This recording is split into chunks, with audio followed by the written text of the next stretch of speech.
Today's reflection started out with some thoughts inspired by going to an exhibition based around the recent book released by Sir Paul McCartney.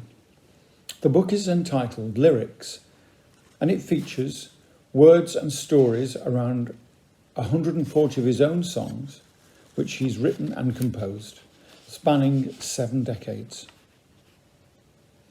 But then I began thinking about what were my musical influences then and subsequently. And I realised that parallel with the pop culture that teenagers in the 1960s were a part of, and that included listening to Radio Luxembourg under the bedclothes and watching Ready Steady Go, equally powerful was the music and the life of my local parish church in Newton Willows.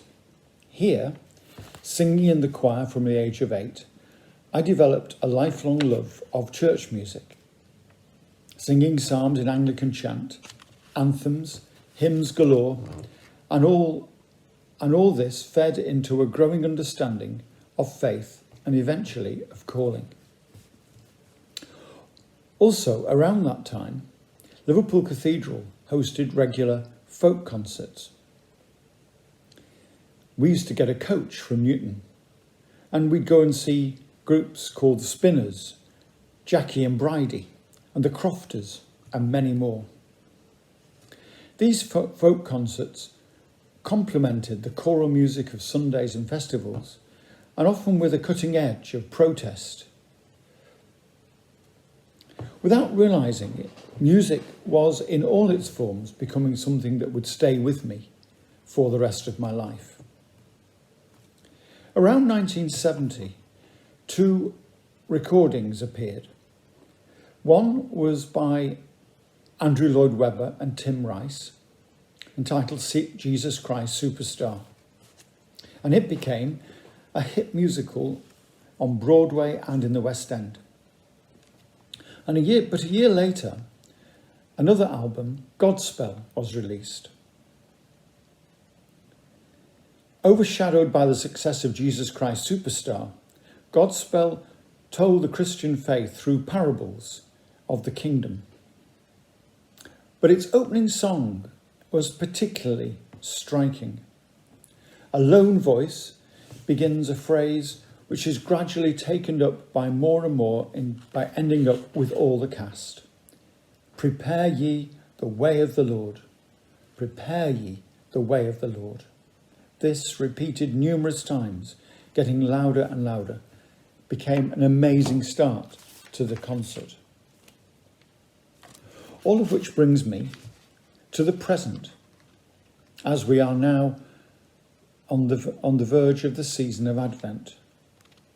Advent Sunday is this coming Sunday, when these words of Isaiah, picked up by St John the Baptist and read and recorded in St Mark, Matthew, Luke and John, the voice of him that crieth in the wilderness, prepare ye the way of the Lord, make straight in the desert a highway for our God. That is the beginning of Advent season as we understand it. Those words strike at the heart of what Advent is about. So while Advent is a penitential season, it has a distinctive meaning, with its expectant longing for the coming of Christ's kingdom in power. And to draw on my earlier thoughts, this is seen through words and music associated with Advent, which we only sing at Advent. We only sing a number of hymns just once a year. This music has its own place in the Christian calendar, not to be taken over by Christian carols and songs, but this is a dramatic time in our developing desire for the coming of the kingdom, for the realisation of the Christian hope. And we hear words such as, and sing words such as, come thou long expected Jesus, born to set thy people free. On Jordan's bank the Baptists cry, announces that the Lord is nigh. O come, Emmanuel, redeem thy captive Israel. These and other hymns and anthems express the hopes and expectation, the desire and longing for change as we seek and pray for the coming of God's kingdom.